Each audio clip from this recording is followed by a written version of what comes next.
Baik. Assalamualaikum warahmatullahi wabarakatuh. Waalaikumsalam warahmatullahi wabarakatuh. Rekan-rekan sekalian, jumpa kembali kita di pertemuan kali ini.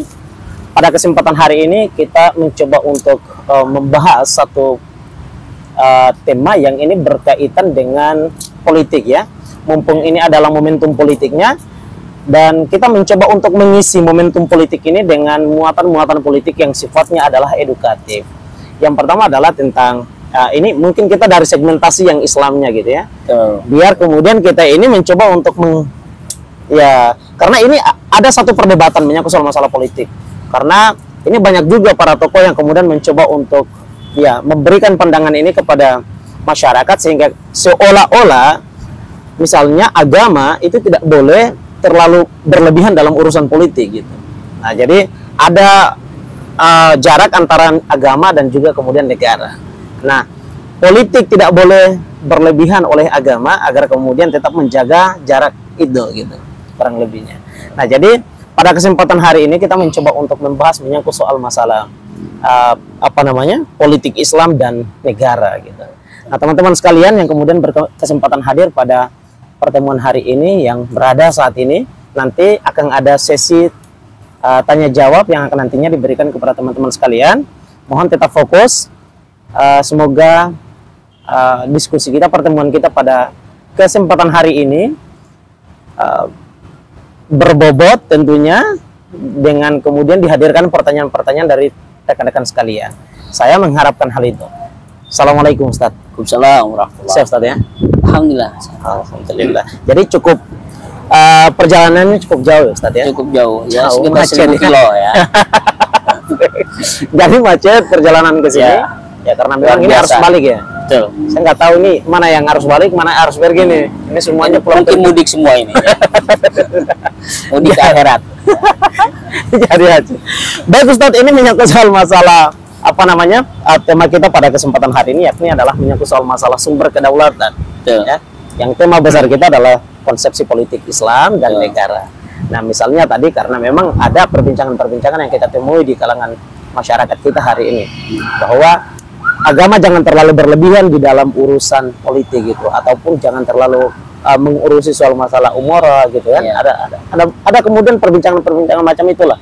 Nah, pada konteks ini kita mencoba untuk menghadirkan perbincangan kita mengenai soal masalah politik Islam dan negara ini dengan tema kita adalah sumber kedaulatan. Silakan Ustaz. Ya. Bismillahirrahmanirrahim.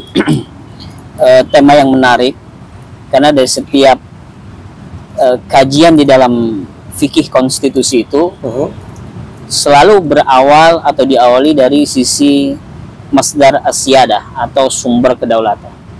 Tapi sebelum masuk ke situ, kita harus sepakat di dalam persepsi agama dalam mengatur negara gitu ya. Yes, betul. Nah, jadi dalam hadis sahih Rasulullah mengatakan dengan dua isim ma'rifah. Jadi ad-dinu as-siyasah. Agama itu mencakup politik. Oke. Ya. Atau orang sering menyebutkan agama adalah politik. Atau politik adalah bagian dari agama. Begitu juga yang dipersepsikan atau yang diinterpretasikan oleh hampir para ulama besar. Salah satunya Imam Al-Ghazali. Beliau mengatakan bahwa agama dengan negara itu seperti dua orang yang kembar. Ya, tahu aman, dua orang kembar. Salah satunya tidak bisa dipisahkan. Kalau agama dipisahkan di negara, maka rusak negara. Sebagaimana juga negara dipisahkan di agama, maka negara juga tidak akan bisa mengurusi rakyat banyak. Ya, secara rusak, secara persepsi tentunya Tuhan mereka begitu. Yang kedua, bahwa munculnya pemikiran agama tidak masuk dalam ranah negara, itu kan arus Eropa waktu itu, ya, arus Eropa atau arus sekulerisme yang datang di Eropa. Nah, sedangkan khusus misalnya tadi di dalam pandangan agama khususnya Islam, ya, maka tidak bisa memisahkan politik dari negara, tidak bisa memisahkan politik dari kehidupan. Nah, ini yang paling penting. tidak bisa memisahkan agama dari politik, politik dari agama, agama dari kehidupan, agama dari seluruh bidang, dan termasuk agama mengurusi negara, begitu. Ada satu hal yang disampaikan oleh Ibnu Khaldun, masalah tentang negara, ya. Beliau mengatakan bahwa negara tidak bisa dipisahkan dari agama. Ini hipotesis Ibnu Khaldun. Beliau membuat satu tipologi negara berdasarkan tolak ukurnya adalah kekuasaan. Ya. Makanya beliau membagi ada dua hal besar tipologi negara itu. Ada negara yang tabi'i, negara alamiah, negara dengan kekuasaan alamiah, dan negara dengan kekuasaan politik. Negara dengan kekuasaan alamiah itu sebutnya mulku tabi'i. Nah, mulku tabi'i atau negara dengan kekuasaan alamiah itu adalah mereka yang mengurus negara bukan dengan politik. Mereka yang mengurus negara hanya dengan kekuatan dan kekuasaan belaka. Sehingga yang terabaikan di situ adalah rasa keadilan. Maka yang masuk di situ adalah nilai-nilai hukum rimba. Disebutlah negara tersebut, tipologi negara tersebut itu adalah negara non peradaban. Nah, sedangkan tipologi negara yang kedua adalah negara dengan kekuasaan politik, ya. Ada siasahnya, ada politiknya. Nah, dari negara yang memiliki kekuasaan politik dibagi tiga. Ada as-siyasah diniyah, kemudian siasah akliyah, dan siasah madaniyah, atau bahasa kitanya menurut Ibnu Khaldun, negara yang dibangun di atas kekuasaan politik, yang pertama adalah negara hukum Islam.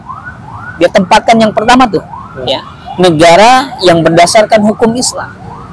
Yang kedua, negara yang berdasarkan akliyah alias sekuler. Yang ketiga, kemudian negara yang mendasarkan kepada nilai-nilai madaniyah. Nah, tiga tipologi negara dengan kekuasaan politik seperti ini, beliau menyebutkan yang paling ideal dari hipotesis dia adalah mereka yang menjadikan agama sebagai basis negara. Yang kedua, dan menjadikan akalnya itu sebagai basis pendamping agama. Dia menyebutkan bahwa semakin tinggi tingkat peradaban manusia, maka akan semakin tinggi juga tingkat peradaban di dalam negara tersebut. Makin tinggi makin bagus, yang makin tinggi makin ideal. Idealnya menurut Ibnu Khaldun adalah ketika wahyu itu digabungkan untuk mengurus negara tanpa memisahkan akalnya dalam merumuskan perundang-undangan itu. Artinya bukan berarti akal itu nanti dia akan seimbang dengan wahyu, bukan, tapi akal itu dia gunakan untuk merumuskan dari kedaulatan yang ada, yaitu basisnya adalah wahyu tersebut. Nah, itulah yang saya maksud bahwa ujungnya nanti satu negara dia bisa berdiri total, ya, berdiri absolut dengan segala kebaikannya ketika dia mampu membasiskan agama di dalam segala urusan di negara tersebut. Negara dan masyarakat, negara adalah bentuk masyarakat, dan masyarakat adalah isi dari negara. Itu hipotesisnya Ibnu Khaldun. Kalau hipotesisnya orang-orang Yunani kan negara dengan masyarakat itu identik, sama saja. Tapi kalau Ibnu Khaldun tidak, negara itu adalah bentuk masyarakat, dan masyarakat adalah isi dari negara. Jadi negara tidak bisa dipisahkan dari masyarakat, dan masyarakat itulah yang harus menentukan negara harus berbentuk apa. Nah, yang paling ideal tadi adalah ketika as-siyasah ad-diniyah diletakkan yang paling asasi. Masalahnya di sini kok tidak ngomong tentang masalah sekulernya atau kapitalnya, emang itu jelek. Permasalahan di sini adalah teori kita atau pembahasan kita adalah bagaimana menempatkan politik Islam di dalam negara dan bangsa, kan begitu. Betul. Ya. Jadi bagaimana meletakkan politik Islam di dalam negara dan bangsa. Islam sudah pasti berpolitik. Islam sudah pasti berpolitik, dan itu adalah garis besarnya tuh. Islam sudah pasti berpolitik. Islam sudah pasti bersiasah. Jadi Islam tidak bisa dipisahkan dari as-siasah. Ini harus dipegang dulu.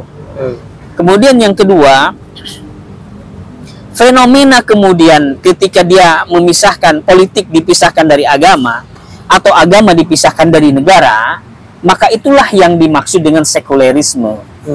Paham yang ketika dia ingin menetralkan agama dari seluruh bidang kehidupan, termasuk di dalam urusan negara, dieliminir tuh, ya, seluruh nilai-nilai siasah agama itu dieliminir dari seluruh kehidupan. Dia tidak ingin mencampurkan antara dunia temporel kepada dunia spiritual, dunia profan kepada sakral. Dia tidak mau tuh digabungkan. Nah, sedangkan Islam secara hakikatnya dia menggabungkan seluruh hak, menggabungkan seluruh unsur kehidupan, baik itu berbangsa maupun bernegara. Sehingga kalau Islam itu menjadi salah satu acuan fondasi di dalam meletakkan satu titik khususnya dalam masalah politik, maka itu akan hidup itu agama, pasti itu hidup. Tapi kalau agama kemudian diberangus dan dipotong di dalam urusan politik, maka agama itu tidak berkembang kecuali hanya sakralistik saja. Semuanya jenisnya hanya ritualistik. Berarti keduanya ini saling memelihara dan saling... Betul. Itu tahu aman, sudah. Itu adalah dua hal yang kembar yang tidak boleh dipisahkan. Seperti kaki kanan dan kaki kiri, tangan kanan, tangan kiri, itu tidak bisa itu. Kalau dipisahkan cerai dong. Malah dipisahkan cerai, malah nanti akan tidak seimbang kan begitu. Jadi agama tidak boleh keluar dari negara. Agama harus mampu dia mengurus negara, mengurus politik, ya, mengurus ekonomi, mengurus sosial, mengurus teknologi dan sebagainya. Itu agama. Itu yang dimaksud oleh Ibnu Khaldun. Ketika peradaban suatu bangsa makin tinggi, maka nilai-nilai dalam bernegara pun dia akan makin ideal. Idealnya adalah ketika menggabungkan kehidupan bernegara dengan agamanya. Khususnya yang dimaksud tentunya adalah Islam itu sendiri. Ya. Nah, nanti ujungnya adalah, katakanlah tadi, suatu negara itu dia menjadikan agama, khususnya Islam ya, menjadikan Islam sebagai basis ideologi atau basis sistem pemerintahannya, maka yang pertama dia harus tancapkan di situ adalah nilai kedaulatan, letaknya di mana. Itu yang paling penting.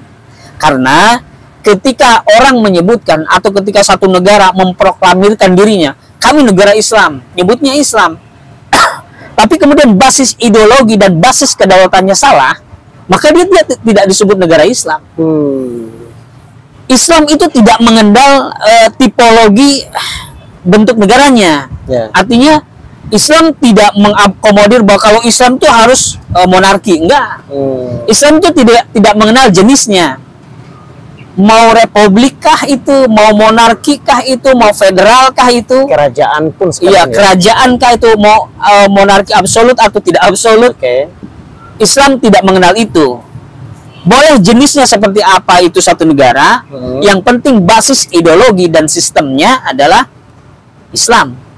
Basis ideologinya adalah syariat itu sendiri.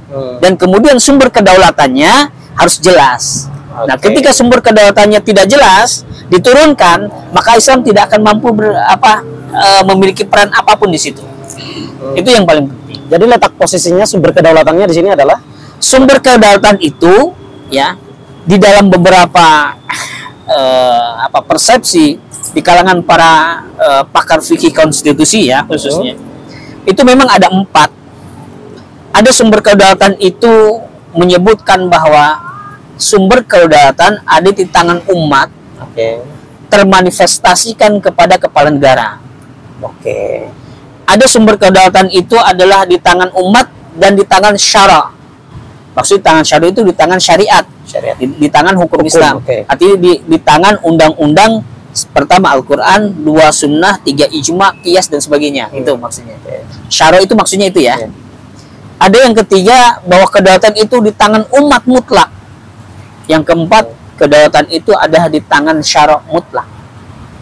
Dari seluruh pendapat itu, yang paling ideal ya, dan ini mungkin yang paling sahih sepanjang yang saya tahu adalah sumber kedaulatan itu berada di tangan syara secara mutlak. Hukumnya ya. Hukumnya. Kedaulatan dengan kekuasaan itu berbeda. Kalau kekuasaan itu belum tentu kekuasaan itu bukan kedaulatan, tapi kedaulatan unsurnya di dalamnya ada kekuasaan. Jadi di dalam teori Islam, ya, persepsi atau interpretasi tentang asyada atau kedaulatan itu yang dimaksud adalah ya, asyada hiya sultatun ulya mutlaqatun laha wahdaha haqqu isdalil hukmi fil asya'i wal afali. Jadi asyada atau kedaulatan itu adalah kekuasaan tertinggi mutlak yang hanya dia yang memiliki hak mengatur seluruh hukum, baik sesuai hukum kepada sesuatu atau hukum kepada suatu perbuatan. Hanya dia. Jadi kekuasaan tertinggi yang tidak ada lagi kekuasaan di atasnya, itu namanya kedaulatan. Itu di dalam Islam. Maka sumber kedaulatan tidak boleh dia diletakkan kepada person, tidak boleh diletakkan kepada kepada syara. Kalau diletakkan kepada selain syara, maka di situ akan muncul ketidakadilan, akan muncul penyelewengan, akan muncul abuse of power dan sebagainya. Karena letak kedaulatannya berada pada person. Berada di situ, padahal dia harusnya mengambil wewenang dari kedaulatan dalam unsur kekuasaan, maka boleh. Berarti ini dia agak sedikit beda tipis lah dengan sistem demokrasi yang kemudian menganut bahwa kedaulatan itu adalah dari rakyat untuk itu betul. Itulah yang kemudian masuk di dalam sistem demokrasi ya. Atau mungkin sekuler juga masuk di situ, kapital juga masuknya di situ. Nah, sedangkan Islam tidak mengenal itu, makanya nanti kita bahas yang bab kedua nanti ada tentang demokrasi. Nanti kita akan bahas tentang di mana kenapa sumber kedaulatan itu harus di tangan syariat secara mutlak. Baik. Baru turunannya adalah kekuasaan boleh. Jadi khalifah, kepala negara, pejabat publik dan sebagainya itu adalah mereka yang diamanati empowering kekuasaan untuk mengatur umat. Mereka memiliki kekuasaan. Bukan memiliki kedaulatan. Karena sumber kedaulatan itu tidak boleh terintervensi oleh orang. Dia paling tinggi. Tidak boleh ada kuasa yang paling tertinggi. Tidak boleh. Ya? Maka tidak boleh melebihi dari wahyu, tidak boleh melebihi Quran, sunnah, ijma, qiyas itu, bahwa di bawahnya kekuasaan. Mereka hanya melakukan adalah secara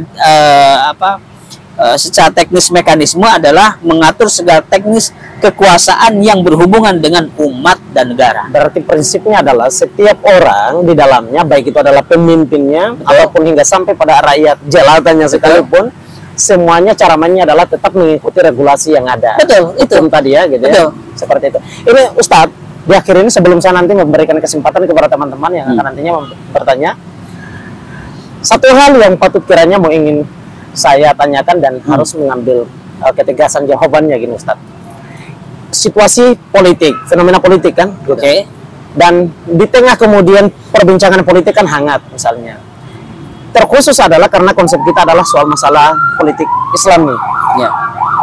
Haruskah tidak? Gitu. Setiap pemuda Muslim itu harus belajar politik dan harus mengetahui tentang bagaimana politik itu bekerja. Betul. Nah, ini saya katakan bahkan wajib setiap Muslim mempelajari as-siyasah ad-diniyah, as-siyasah al-islamiyah. Wajib mempelajari nilai-nilai ilmu politik Islam. Ingat ya, politik Islam. Bukan mempelajari politik praktis, bukan. Mempelajari politik pragmatis gitu, bukan. Tapi mempelajari politik Islam itu wajib bagi setiap Muslim. Ya, karena nanti mengurus hal yang besar, ya, yang diamanahkan kepada kita sebagai kaum muslimin, sebagai khalifah fil ard itu tentunya ada dengan kebijakan, dengan policy, dengan politik. Nah, politik itu tentunya tidak boleh tadi dari nilai-nilai sumber kedaulatan yang benar. Nah, wajib. Perbedaan antara politik praktis yang hari ini kemudian berkembang pesat dan juga kemudian politik Islam itu dari mana kira-kira? Ya, sekarang begini, bagaimana karakter dari politik praktis itu? Apakah dia mengenal halal haram?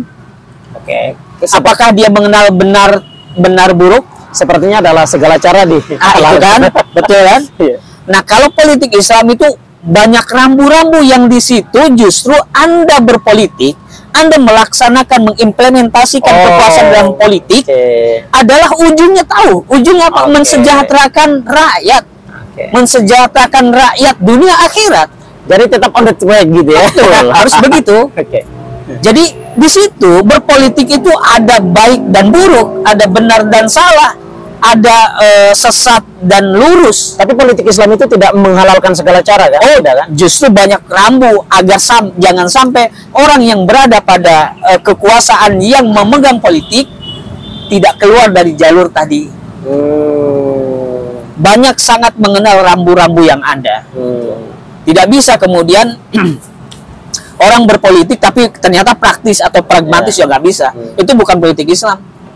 Kemudian ujungnya adalah menyengsarakan rakyat. Justru sumber keadilan tidak muncul. Nah, itu pasti bukan berarti politik Islam. Jelas kita katakan bukan dari unsur politik Islam. Karena ujungnya ada mengurus umat dengan segala rasa keadilan. Bukan warungnya dulu ya? Bukan. Ya itu udah.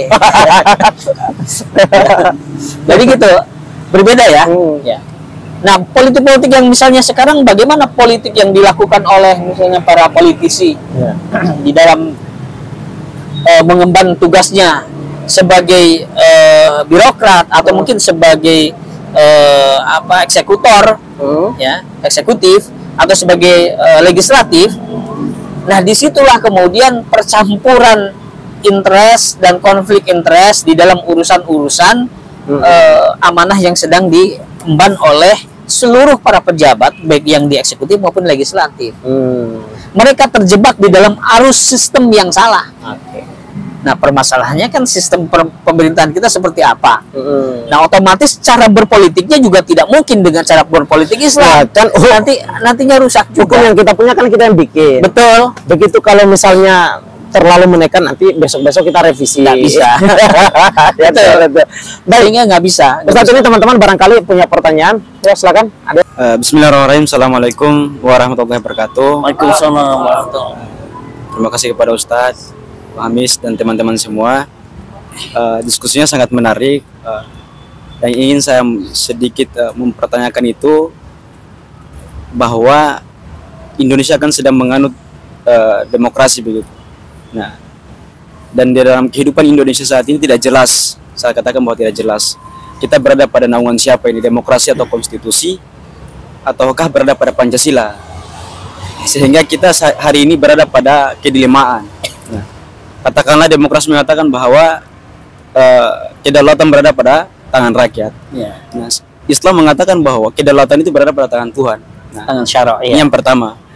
Nah, itu pertanyaan pertama. Bagaimanakah tanggapan Ustadz terkait tentang apakah kedaulatan itu berada pada tangan rakyat ataukah berada pada tangan Allah?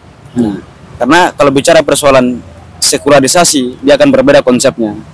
Nah, tetapi dia mempertahankan bahwa kedaulatan ini berada pada tangan rakyat dan kekuasaan yang diambil penuh adalah rakyat.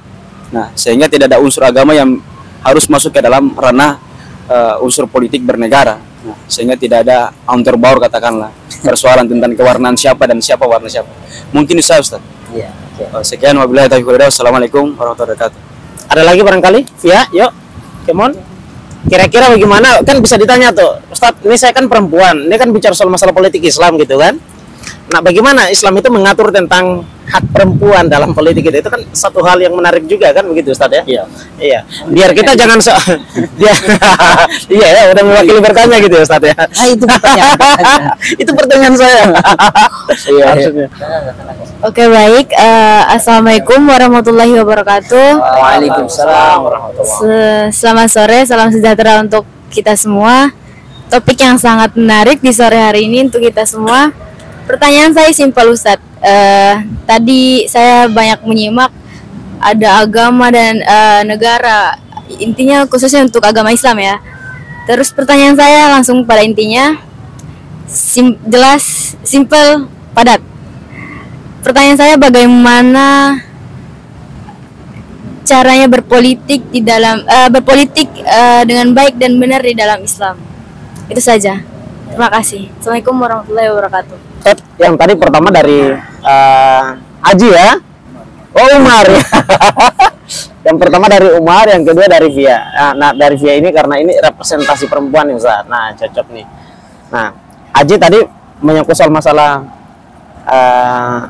kedaulatan ya. Ya, karena ini ya di Indonesia ini sifatnya itu yang gak jelas dia gitu. Iya. Nah, jadi jangankan saya, Gus Dur aja bingung. dulu Gus Dur pernah ditanya ya, Indonesia itu negara sekuler bukan, ya, negara agama bukan, negara kapitalis juga bukan. Jadi ya negara yang bukan. Indonesia itu loh. Indonesia itu tidak murni seluruhnya. Itu hebatnya Indonesia itu. Makanya ketika menyebutkan politik Islam, kemudian Anda sandingkan dengan negara Indonesia, itu unik itu. Unik sekali. Kalau Anda menyebutkan negara kafir, tidak bisa Indonesia sebut negara kafir. Waduh, bahaya itu. Orang mayoritasnya Muslim. Muslim.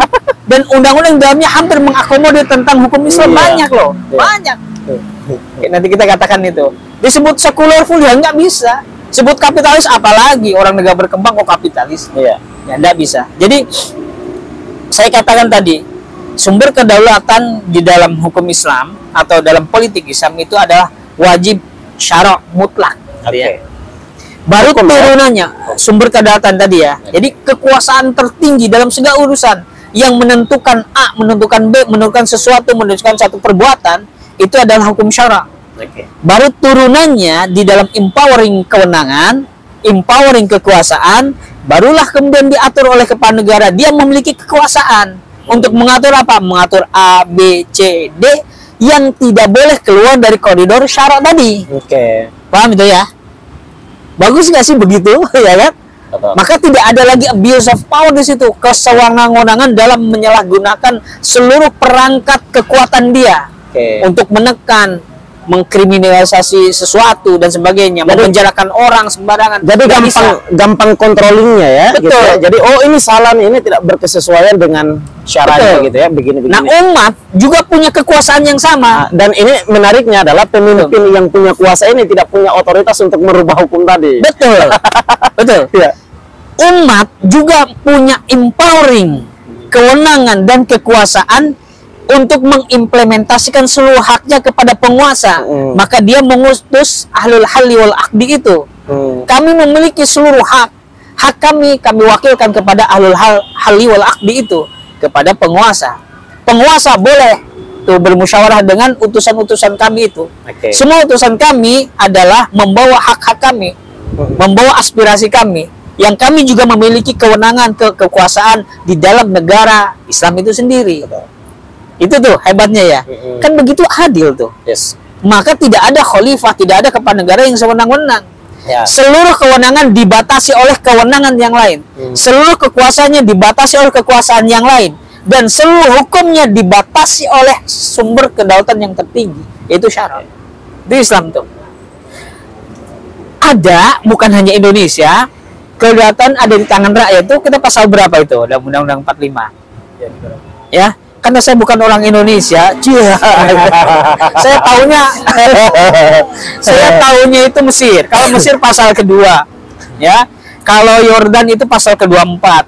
Kalau kok kurang Indonesia banget?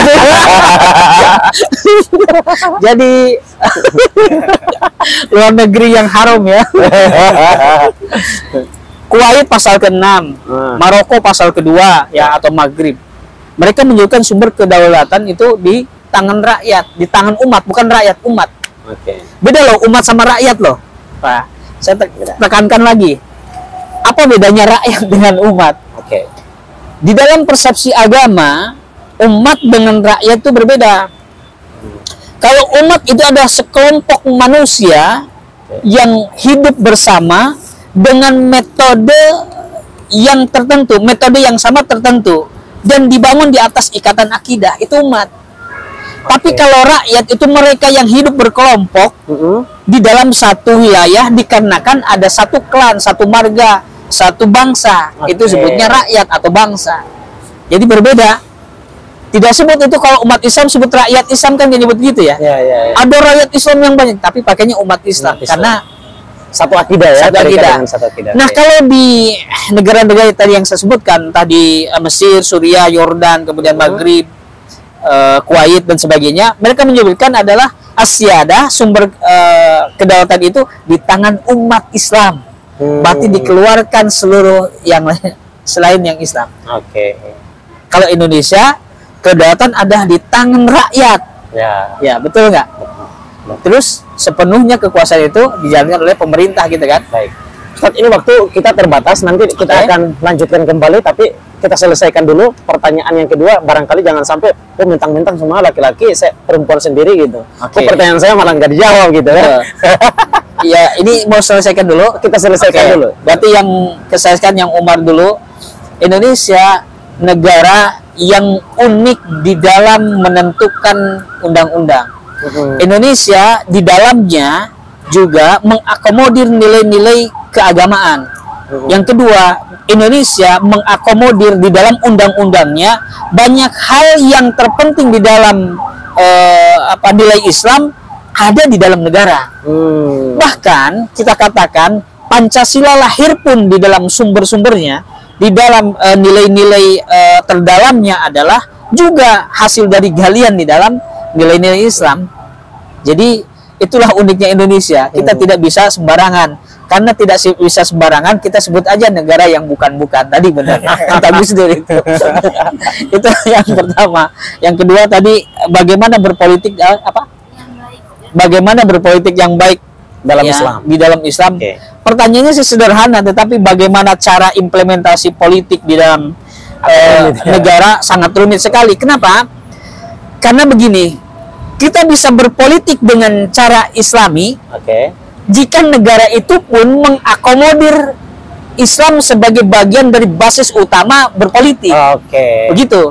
Artinya tidak dipermasalahkan paham Islamnya di situ. Betul. Tapi kalau itu negara tidak memiliki watak